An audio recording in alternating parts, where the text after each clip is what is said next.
But over the weekend, Trump outsmarted Speaker Nancy Pelosi and Senate Minority Leader Chuck Schumer by signing off on 4 executive orders, all of which were designed to extend and modify unemployment relief to millions of Americans.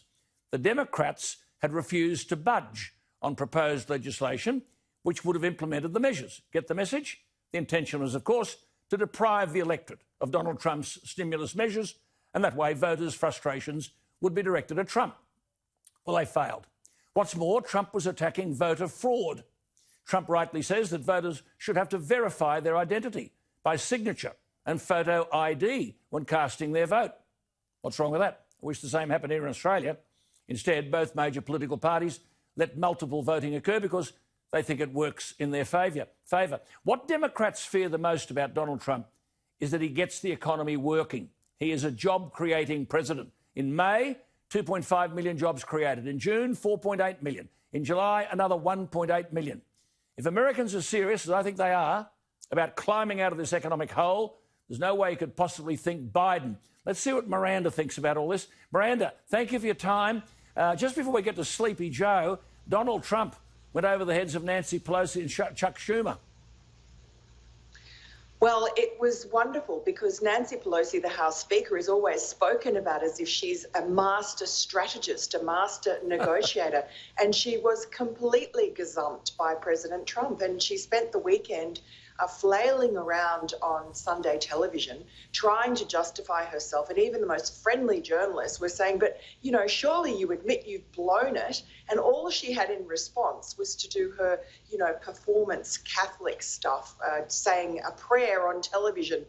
She always prays for Donald Trump, and it's all incredibly hypocritical. So good on him. And really, Nancy Pelosi and Chuck Schumer, all they wanted to do was add all their little sweetness, trillions of dollars. She talks about $1 trillion as if it is nothing, and she wanted $3 trillion plus or minus $1 trillion. And it's all about, you know, giving money to the Democrat states which have squandered money and spend like drunken sailors. You're too smart for them, Miranda. Joe Biden, we'll come to him again later, but the polls, tell us about the polls. Well, look, I mean, you don't want to get too excited, but what we've seen is that since President Trump has actually, you know, come back and done these briefings every day, he seems to have got his mojo back. He's had a few good wins like this Nancy Pelosi one. Also, we've just had a Gallup poll showing that 81% of black people don't want to defund the police, and that's had an amazing effect, a very quick turnaround on the Democrats and those Democrat mayors who now suddenly are interested in law and order. And, of course, Donald Trump's been out front of that from the beginning. Yeah. So the times are suiting him. And in the battleground states, it's tightening to within the margin of error, around 3 points, whereas, you know, a week ago he was behind on all but one.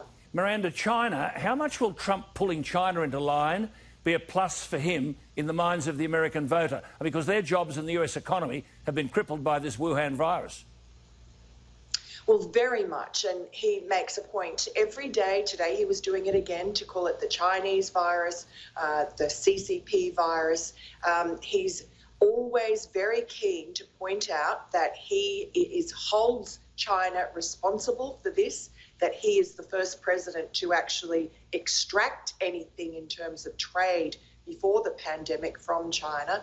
And also there is a new intelligence out this week showing that China and Iran are trying to rig the election as much as they can or interfere with the election so that Joe Biden wins. And of course, Nancy Pelosi makes a big deal because she says, well, that same report says that Russia wants Donald Trump to win. But really, I mean, China is the big enemy. China is the problem, and it is doing whatever it can to spy on and manipulate the situation so that it can do more damage to the US. Miranda, before you go, can we just have a look at this Joe Biden gaffe? This is quite extraordinary. What the hell has he said this time? Have a listen to this, Joe Biden.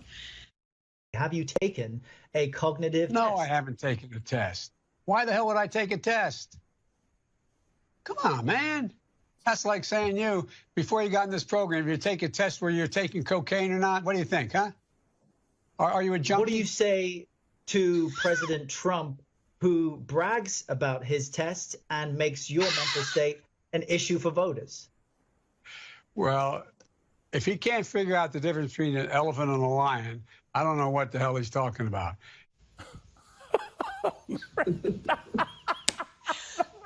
Alan, you always know that Joe Biden has got a problem when he says, "Come on, man."